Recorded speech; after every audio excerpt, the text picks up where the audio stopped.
오늘 전하실 말씀은 사도행전 13장 1절로 3절 말씀까지 봉독해 드리겠습니다. 우리 화면을 보면서 우리 함께 합독하도록 하겠습니다. 안디옥 교회에 선지자들과 교사들이 있으니 곧 바나바와 니게르를 하는 시몬과 구레네 사람 루기오와 분봉왕 헤롯의 젖동생 마나행과 및 사울이라. 주를 섬겨 금식할 때에 성령이 이르시되 내가 불러 시키는 일을 위하여 바나바와 사울을 따로 세우라 하시니 이에 금식하며 기도하고 두 사람에게 안수하여 보내니라. 아멘. 오늘 여러분들에게 다시 한번 이 교회를 생각하면서 말씀드리고 싶은 것이 있습니다. 수없이 말씀을 드렸지만 여러분, 교회를 정말 소중히 여기셔야 합니다. 여러분께서 교회를 소중히 여겨야 할 너무나 중요한 이유가 있기 때문입니다. 사도행전 20장 28절을 보면 사도 바울께서는 교회를 일컬어 하나님께서 자기 피로 사신 교회라고 정을 하고 계십니다. 하나님께서 이 교회를 세우기 위하여 자신의 피를 값으로 지불했다는 것입니다. 그리고 또 하나의 교회된 여러분, 한 사람 한 사람, 내가 교회인데 나 한 사람을 위하여 예수님께서 십자가에서 자기의 피를 값으로 지불한 그런 존재가 바로 여러분 자신이라는 것입니다. 이것을 믿음으로 확신해야 됩니다. 결국 예수님께서 흘리신 이 십자가는 이 땅에 교회를 세우기 위하여 핏값을 지불하신 현장이었습니다. 그렇다면 생각해 보십시오.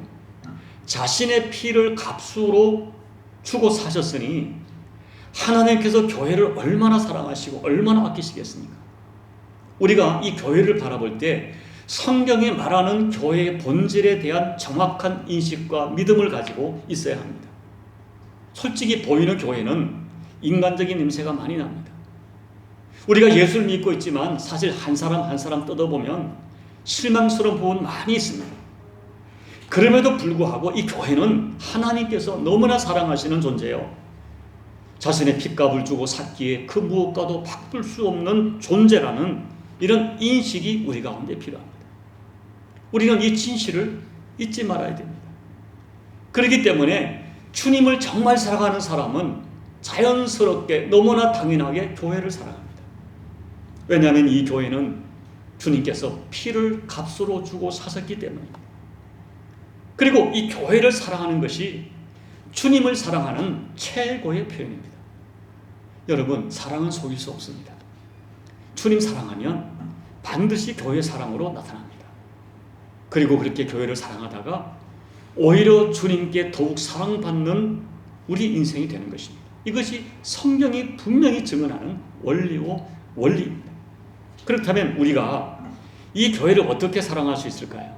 오늘 그 해답을 오늘 본문에 소개된 안디옥 교회를 통하여 저와 여러분이 오늘 교훈받고자 합니다. 이 사도행전 13장은 교회 역사의 분기점이 되는 장입니다. 사도행전 2장에서 불같이 임하시고 바람같이 임하셔서 예루살렘 교회를 세우셨던 성령님께서 13장부터는 안디옥 교회를 통하여 세계 복음화의 역사를 이루고 가십니다. 다시 말하면 이때부터 하나님의 관심이 안디옥 교회로 옮겨지게 된 것입니다.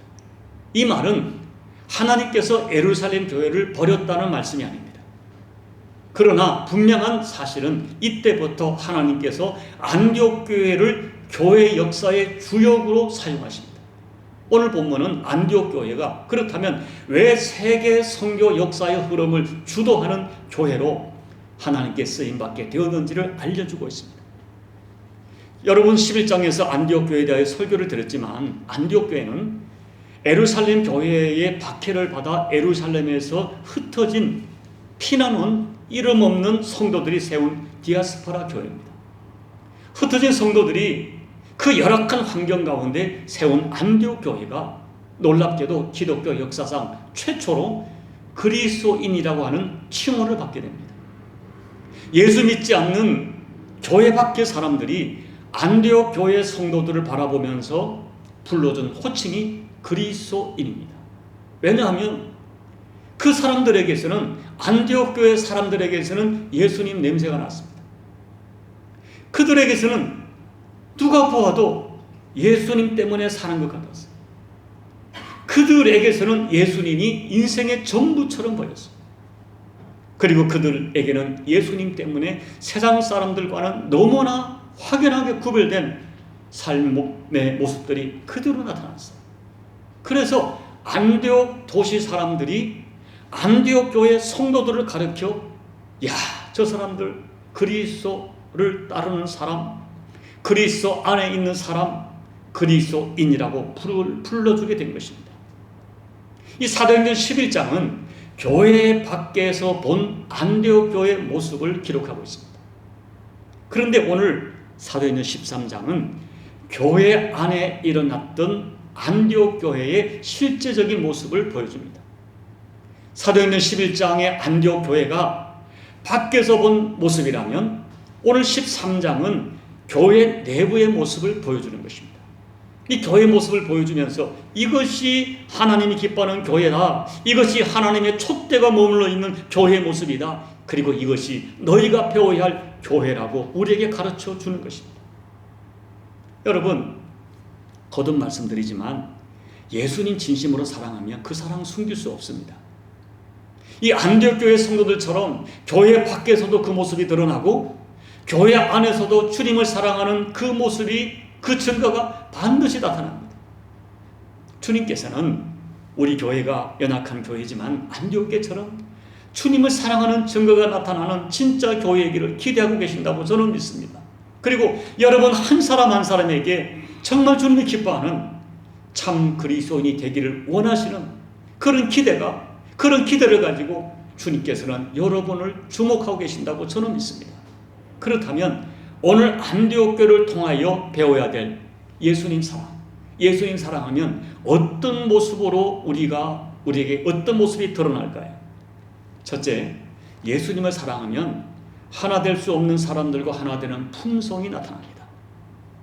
오늘 1절을 보면 안디옥 교회 리더들의 명단이 소개되고 있습니다. 그런데 그들의 이름을 분석해 보면 당시의 가치관과 당시의 문화와 당시의 상식으로 도무지 어울릴 수도 없고 결코 교회의 리더가 될 수 없는 사람들이 하나가 되고 교회가 리더가 되는 그 모습이 그대로 기록되고 있습니다. 먼저 바나바는 전통 유대인으로 레위 지파 출신입니다. 두 번째 리더 니게르는 시몬인데 이 사람은 니게르란 말은 검다는 뜻으로 시몬은 흑인이었어요. 세 번째 리더인 루기오도 북아프리카 지역의 구레네 사람으로 그도 역시 흑인으로 추측하고 있습니다. 네 번째 리더인 마나에는 당시에 예루살렘 지역을 다스리는 분봉한 헤롯 왕의 젖동생입니다. 헤롯 왕의 친동생인지 이복동생인지 알 수 없지만 같은 유모의 젖을 먹으며 자랐던 사람으로 어쩌면 마나에는 왕족일 가능성이 매우 큽니다. 마지막으로 소개된 사람 사울은 터키 지역 다수에서 출생한 유대인으로 한때는 기독교를 극렬하게批判했던 골수 유대인, 정말 골수까지 유대인이 이 사울입니다. 여러분, 이 안디옥 교회는 이렇게 당시의 종교로 볼 때, 민족적으로 볼 때, 문화적으로 볼 때 도무지 함께 어울릴 수 없는 사람들이 하나가 되었어요. 그리고 전에는 받아들일 수 없고 인정할 수 없는 사람이 교회 리더가 되었습니다. 예수님이 아니었다면 유대인과 이방인이 절대로 하나 되지 못합니다. 예수님 아니면 왕족과 노예가 형제가 될 수가 없습니다. 그런데 예수님 때문에 만날 수 없는 사람이 만나고 전에는 상대조차 하지 않았던 사람들이 나에게 소중한 형제가 되고 자매가 됩니다. 이것이 교회, 이것이 안디옥 교회를 이끌어가는 위대한 힘이 된 것입니다. 그리고 이것이 하나님께서 안디옥 교회를 축복하신 굉장히 중요한 이유였습니다. 여러분, 우리는 어쩌면 예수님이 아니라면 만날 수 없는 사람들이었어요. 가끔 어떤 사람이 그래요. 내가 예수님 안 만났으면 너 같은 거 상대도 안 해. 그 좋은 의미는 아니에요. 웃는 사람은 다 나름대로 그런 생각을 가지고 있었던 것 같아요. 예수님만 아니면. 그런데 예수님 때문에 만났어요. 만날 수 없는 사람, 심지어 상대조차 할 수 없어 보이던 사람을 예수님 때문에 하나로 모인 것이 교회입니다. 복음은, 십자가는 도저히 하나 될 수 없는 사람을 하나 되게 하는 능력입니다. 예수님의 십자가는 하나님과 우리를 1차적으로 하나 되게 했고요. 하나님과 우리 사이에 막힌 담을 헐었고요. 그 다음에 사람과 사람 사이에 막힌 담을 허는 것이 십자가입니다. 그게 복음이에요. 그래서 정말 예수님을 가슴에 품은 사람, 정말 예수님 사랑하는 사람은 도무지 인정할 수 없고 사랑하는 사람 가슴에 품을 수 있습니다. 혹시 여러분 아직까지도 저 인간은 안 돼, 저 사람과 나는 달라, 누군가의 다름 때문에 그 사람을 가슴에 품을 수 없다면 어쩌면 아직도 내가 복음 안에 있지 않는 자일지도 모릅니다. 만약 우리가 서로의 다름 때문에 하나가 될 수 있다면, 하나가 될 수 없다면 우리는 교회가 아닙니다. 교회는 예수님 때문에 서로 용납하고, 예수님 때문에 서로 사랑하고, 예수님 때문에 서로의 다름이 극복됩니다. 교회는 정말 원수가 친구가 될 수 있고, 통할 수 없는 사람이 통하게 되고, 세상의 기준과 가치관으로 도무지 인정할 수 없는 사람이 나에게 리더가 될 수 있습니다. 그걸 인정해 줄 수가 있어요. 그것이 복음의 능력이에요. 그런 능력이 예수님 안에 있어요. 성령의 능력이 우리를 그렇게 만들어요.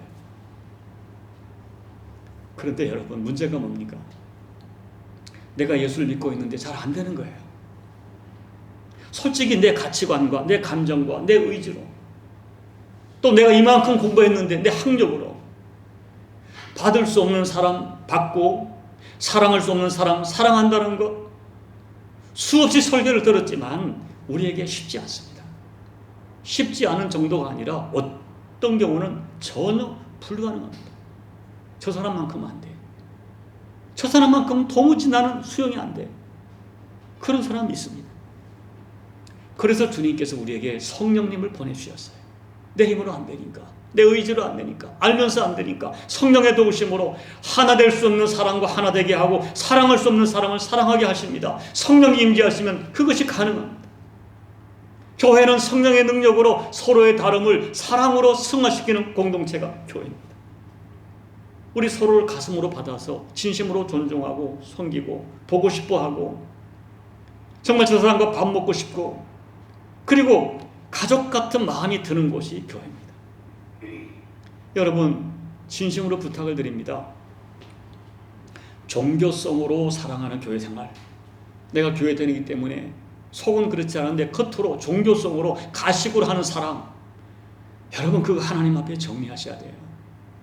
그것이 안 된다면 하나님 앞에 통곡을 하면서라도, 주님 이거 안 돼요, 저 사람 품을 수 없어요, 통곡을 하면서라도 극복해야 돼요. 이 문제를 뛰어넘어야 돼요. 오늘 이 안디옥 교회가 그 당시 사람들이 놀란 것이 그것입니다. 안디옥 교회 토지 사람들이 놀란 것이 그거예요. 어떻게 저 사람들은 저렇게 하나 될 수 있는가? 저 사람과 저 사람이 어떻게 하나 되고 형제가 될 수가 있는가? 여러분, 우리가 처음 우리 조선에 복음이 들어왔을 때 어느 집안이 양반이 예수 믿고 그 교회에 하인이 예수를 믿었어요. 그리고 그 교회 하인이 먼저 교회 장로가 되었습니다. 그 장로를 주인이 인정해 주었어요. 아니, 인정해 주는 정도가 아니라 그분을 유학을 보내서 목사를 시켰지 않습니까? 이것이 교회가 가능한 거예요. 여러분 오늘 저는 여러분 한 사람 한 사람이 가정이든 교회든 하나됨을 이루는 축복의 통로로 쓰임받게 될 것을 기대합니다. 또 여러분 자신이 그런 기대를 가지고 기도하셔야 돼요. 우리 가정에, 우리 교회에, 또 어떤 인간관계에 내가 하나됨을 이루는 하나님의 은혜의 통로, 사명적 통로로 쓰임받기를 소망하셔야 됩니다. 여러분이 소망 가지고 기도할 때 여러분 때문에 가정이 진짜 하나 되고 교회가 하나 되는 그런 복된 통로로 쓰임받는 여러분이 될 줄로, 그리하여 하나님이 기뻐하는 교회 공동체, 가정 공동체 이루는 축복의 통로가 바로 여러분이 될 것을 저는 믿고 기대합니다. 두 번째, 주님 사랑하면 하나님 말씀이 들려지고 들려진 말씀에 즉시 순종하는 삶을 살게 됩니다. 2절을 보면 주를 섬겨 금식할 때 성령이 이르시되 내가 불러 시키는 일을 위하여 바나바와 사울을 따로 세우라 하는 말씀이 들려졌어요. 여기서 주를 섬겨 금식한다는 말은 우리 잘 이해를 해야 돼요. 원어를 보면 이 섬긴다는 말은 예배 드린다는 뜻입니다. 그래서 안디옥 성도들이 금식하며 예배를 드린 거예요. 금식하며 예배를 드리는 중에 하나님 음성을 들은 거예요. 그 음성을 듣자 즉시 순종해서 그때 세계 선교의 문을 열게 됩니다. 여러분, 마태복음 4장 4절에서 예수님께서는 사람이 떡으로만 사는 것이 아니다. 사람은 하나님의 입에서 나오는 모든 말씀으로 살아야 한다고 말씀하셨습니다. 요한복음 17장 14절에서 주께서 말씀하기를 예수님께서 아버지의 말씀을 제자들에게 주었고 그 말씀 때문에 그가 세상 사람들과 구별되어졌고 그 말씀이 성도들을 지켜준다고 말씀하십니다. 그리고 더 나아가서는 그 말씀을 믿기 때문에 세상에서 미움을 받게 될 것이라고 말씀하셨습니다. 요약하면 하나님의 사람들을, 예수 믿는 사람은 다름이 아니라 하나님 말씀을 받은 사람들이고 그 말씀을 따라 살아가는 사람들, 그 사람들이 하나님 나라 백성, 예수 믿는 사람들입니다.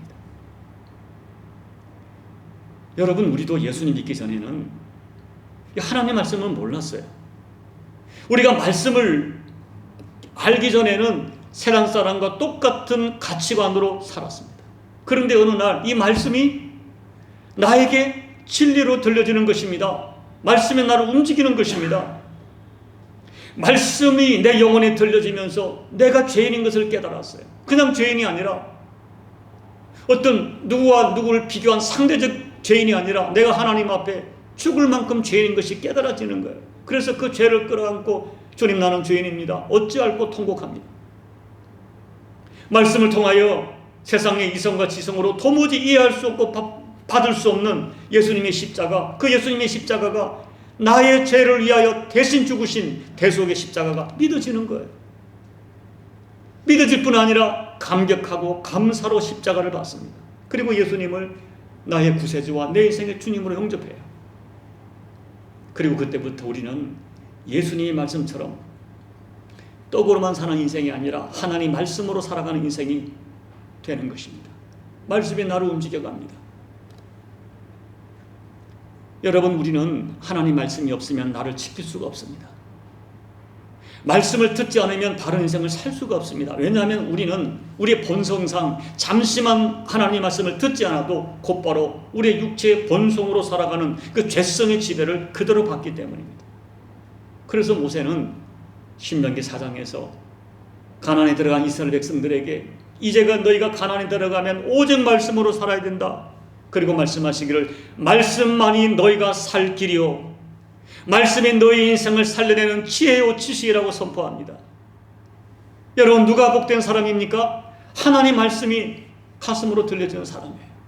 하나님 말씀이 내 가슴에 진리로 들려지는 사람입니다. 그리고 어떤 인생의 결정적인 순간에 하나님 말씀이 생각이 나요. 그리고 그때 용기를 내서 그 말씀을 선택하고 그 말씀을 순종하는 그 사람이 복된 사람. 말씀은 우리를 악에 빠지지 않도록 거룩하게 보존해 줍니다. 결정될 때 나를 살려줍니다.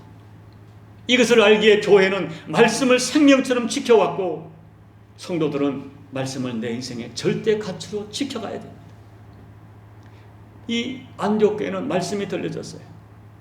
말씀이 선포되고 말씀이 들려지고 그때 그 말씀을 붙들었어요.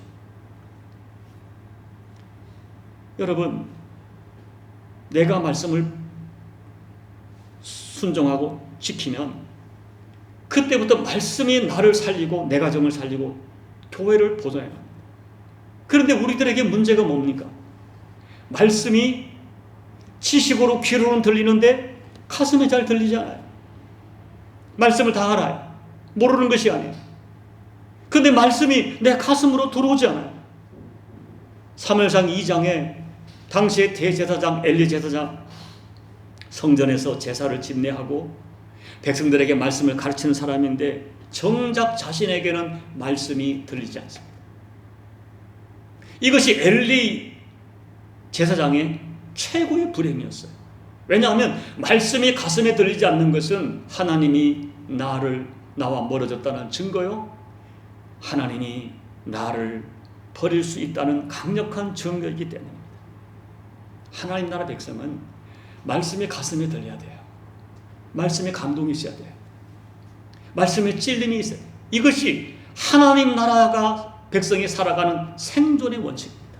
교회는 올바른 말씀이 선포되고 말씀이 들려져야 돼요. 교회는 말씀으로 살고 말씀으로 움직이는 것이 교회의 본질이기 때문입니다. 안디옥 교회는 말씀이 들려지는 교회였어요. 그렇다면 안디옥 교회는 어떻게 말씀이 들려지는 은혜를 받았을까요?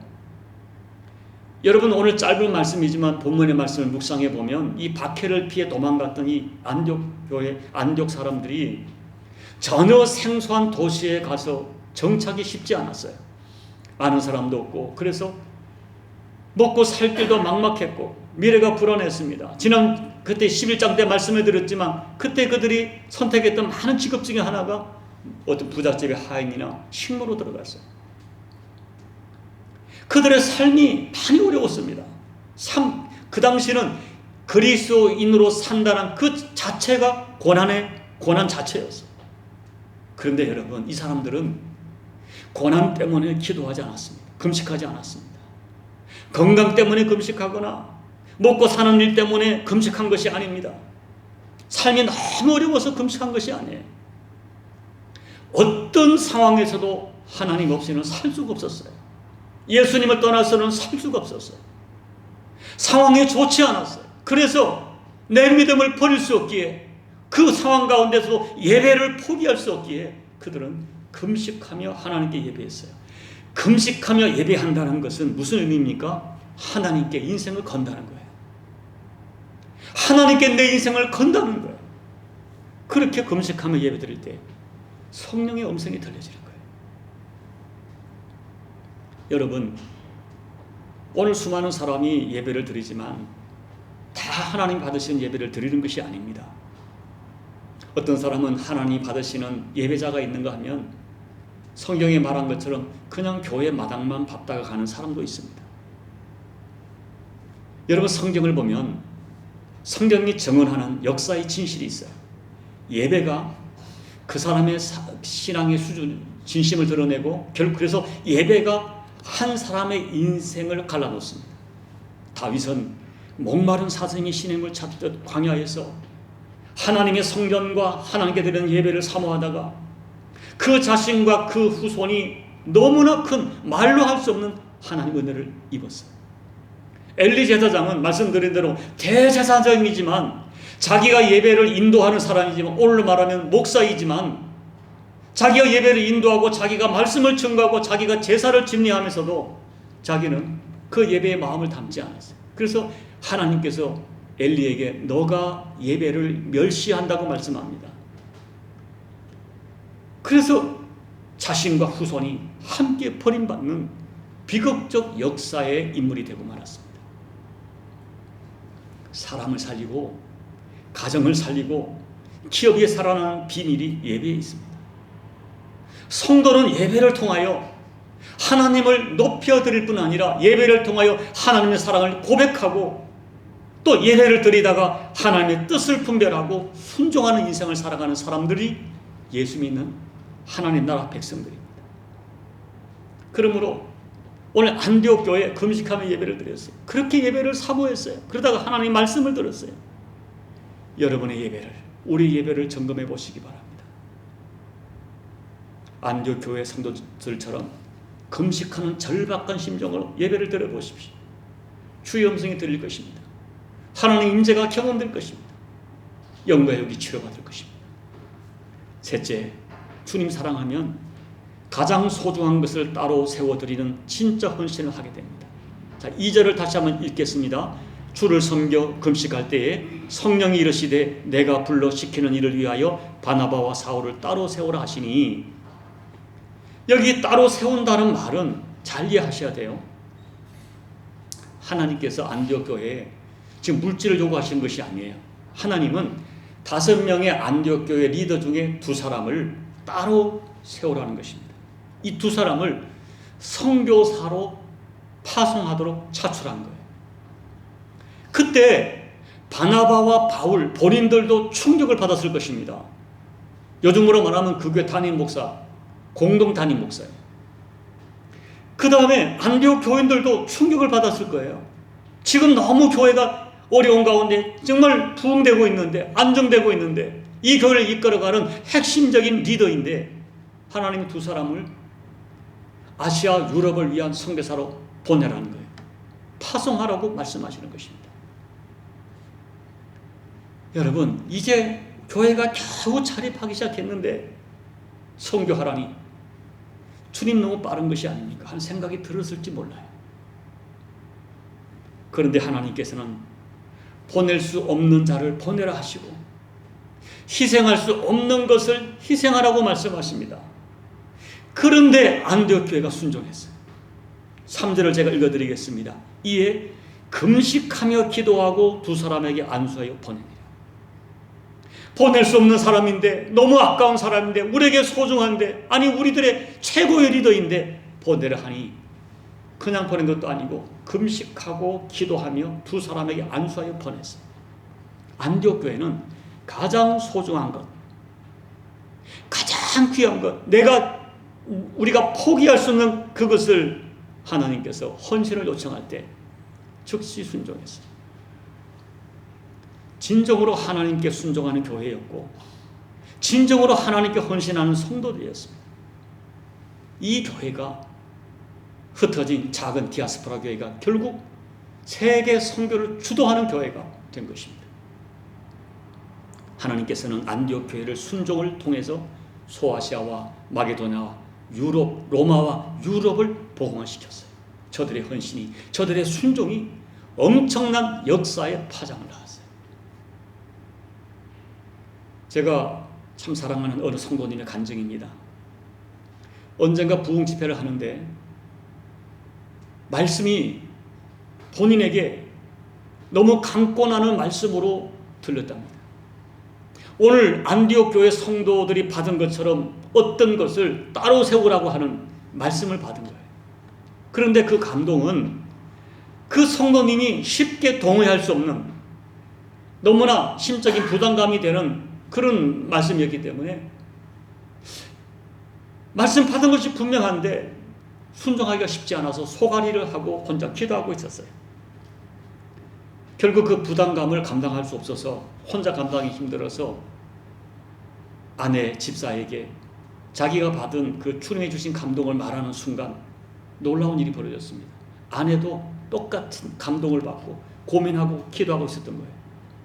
그 얘기를 듣는 순간 망설이지 않았습니다. 즉시 순종했습니다. 그 순종이 이 부부에게는 평생 잊을 수 없는 은혜의 통로였다고 제게 간증합니다. 하나님께서 자기 부부를 들어서 사용하심에 너무 감사했고 그때 말씀에 순종했던 것이 그날 이후에 신비한 하나님의 역사를 영험하는 통로였다는 간증입니다. 여러분, 우리는 이 땅에서 한 번밖에 살지 못합니다. 그래서 우리 인생을 일생이라고 부릅니다. 그런데 여러분, 우리가 고백하지 않습니까? 언젠가 우리는 주님 앞에 우리 인생을 결산할 때가 옵니다. 저와 여러분은 어떤 지옥 가는 그런 심판의 결산을 받지는 않지만 내가 정말 거듭난 사람으로서 하나님의 사람으로 어떤 인생을 살았는지 하나님 앞에 결산될 날이 오는데 그날을 정말 믿는다면 내 인생을 어떻게 살아야 그날 하나님 앞에 후회하지 않을 인생을 살게 되겠습니까? 그런 고민을 해야 되지 않겠습니까? 우리는 흔히 많이 소유한 것을 하나님의 축복이라고 생각합니다. 그렇지 않습니다. 정말 복된 인생은 나를 향한 하나님의 뜻, 나를 향한 하나님의 기대, 그것을 깨닫고 하나님의 기대와 뜻을 따라 인생의 가치와 방향과 목적을 발견하는 사람입니다. 내가 내 인생에 주님을 위하여 무엇을 따로 세워야 할지 하나님의 음성을 듣는 것입니다. 여러분, 따로 세우라 하는 것은 내가 쓰고 남은 내 인생에 짜투리를 드리라는 것이 아닙니다. 처음부터 작정하고 주님을 위하여 무엇인가를 따로 세워 드리는 거예요. 주일 성수는 시간을 따로 세워드리는 것입니다. 시간의 헌신이에요. 11조는 물질을 따로 세워드리는 물질의 헌신이에요. 내 직분을 따른 헌신은 내 재능을 따로 세워드리는 거예요. 주님께 따로 세워드릴 것이 있는 인생이 아름다운 인생입니다. 가장 부끄러운 인생은 내 평생 한 번도 주님을 위하여 뜨겁게 따로 세워드리는 사랑을 해보지 못한 사람이에요.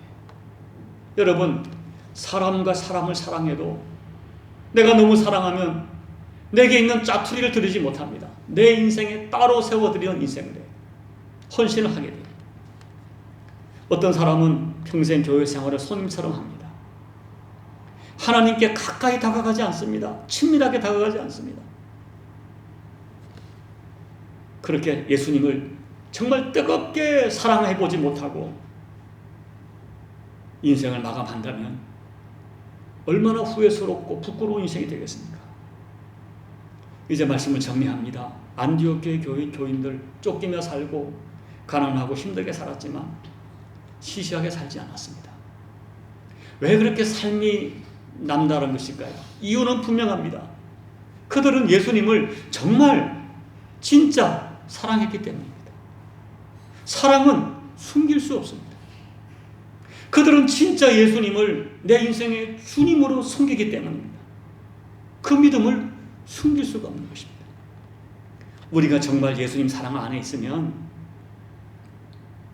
안디옥교회 교인처럼 사랑할 수 없는 사람 사랑할 수 있게 됩니다.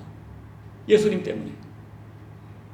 우리가 정말 예수님을 사랑하면 금식하는 마음으로 최선의 예배 드리다가 하늘의 소리를 들을 수 있습니다.